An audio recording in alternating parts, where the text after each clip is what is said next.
900 years, Westminster Hall has hosted all manner of events for the monarchs of this nation. But its most sacred duty is once again to provide a final place where the people of this nation can pay their final respects. Vincent McAviney, BBC News. The King is currently flying to Edinburgh. We expect him to arrive within the next hour for the first duty at 1 o'clock that he will be joining. It's the ceremony of the keys at the Palace of Holyrood House. That is where the Queen's coffin is currently resting. The Queen's coffin will be moved from the Palace of Holyrood House to St Giles Cathedral, and King Charles, along with his siblings, will process behind the coffin on that journey. The 1 o'clock news with Ben Brown follows here on BBC One. You've been watching a BBC News special.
King Charles III makes his first visit to the UK Parliament since coming to the throne.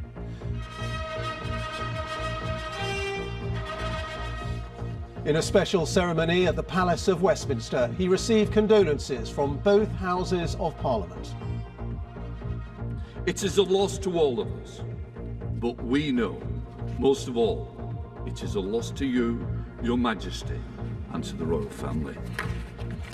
She set an example of selfless duty, which, with God's help and your counsels, I am resolved faithfully to follow. Well, from Westminster, the King is flying to Scotland, where he will lead a procession up Edinburgh's Royal Mile behind the Queen's coffin. Crowds are gathering on the Royal Mile, where the procession will pass on its way to St Giles Cathedral, where the Queen will lie at rest and people will be able to pay their respects. The Duke of Sussex pays tribute to his grandmother, thanking her for her commitment to service and her infectious smile. Also in the programme this afternoon, after Ukraine's successful counterattack against Russian forces, it says the Kremlin is now taking revenge by attacking power installations and blacking out power supplies to millions of people. And disappointing news for the UK economy, as figures show it grew by less than expected in the month of July. And stay with us here on BBC News, where we will bring you continuing coverage of events plus analysis from our team of correspondents in the UK and around the world.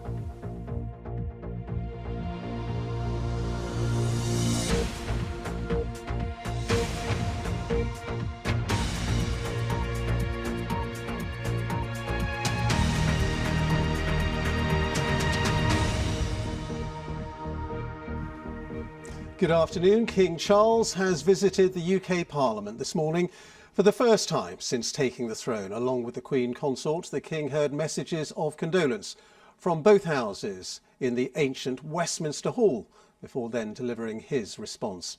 Well, the King is now flying to Edinburgh, where he will lead a procession behind the Queen's coffin from the Palace of Holyrood House to St Giles Cathedral. Our royal correspondent, Nicholas Witchell, has this report.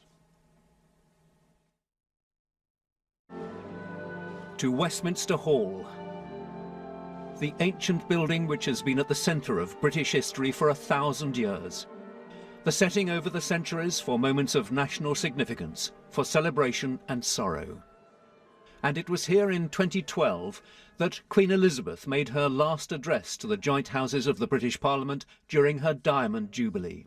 She spoke of the continuity of British history and the importance of duty. I have been privileged to witness some of that history, and with the support of my family, rededicate myself to the service of our great country and its people, now and in the years to come. Within Westminster Hall today, MPs from the House of Commons and peers from the House of Lords gathered amid the trappings of the British state to mourn a past monarch and to greet a new one.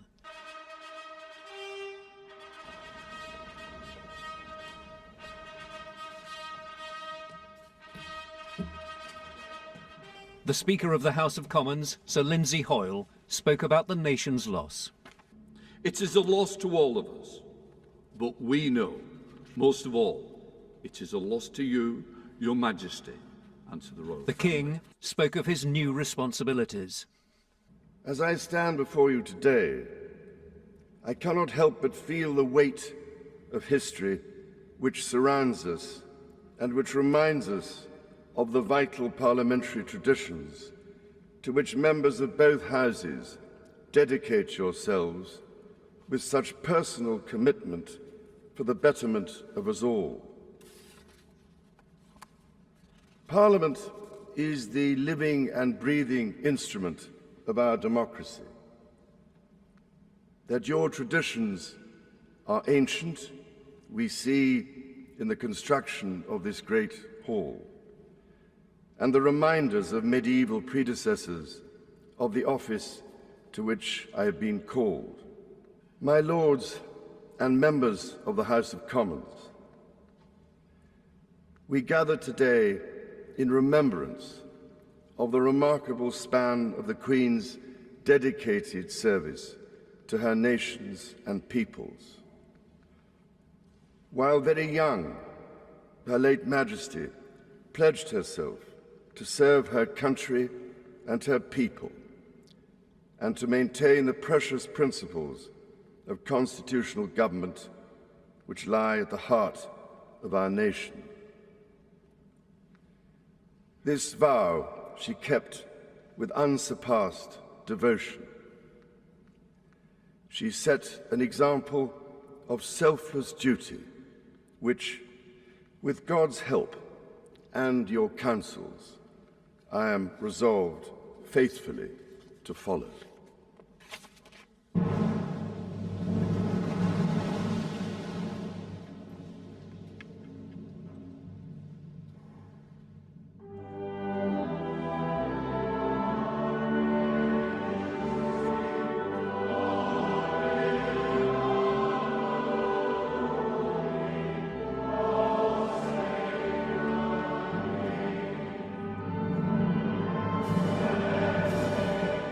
The parliamentarians sang the national anthem, sung now for Charles.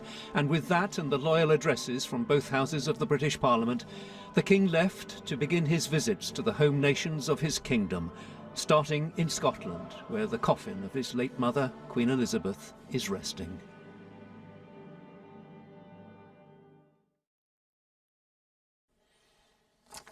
Well, Nick Witchell joins me now here in the studio. Nick, what was the constitutional significance of today's appearance by King Charles before both houses of Parliament?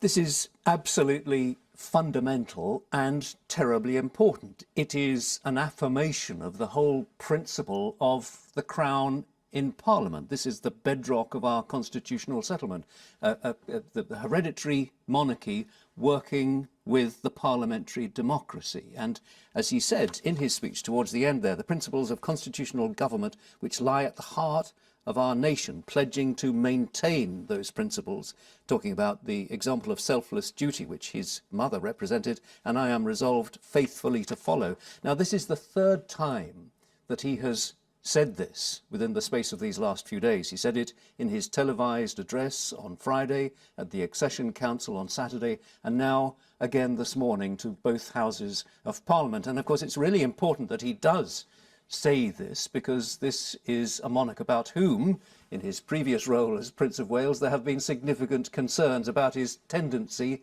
to meddle, to intervene. Well, clearly he wants to make it clear that he is not going to do that. OK. And Nick, we've had a tribute today from the Duke of Sussex, Prince Harry, in which he talks very emotionally and with great affection about his late grandmother. Yes, undoubtedly. Great affection from the Duke of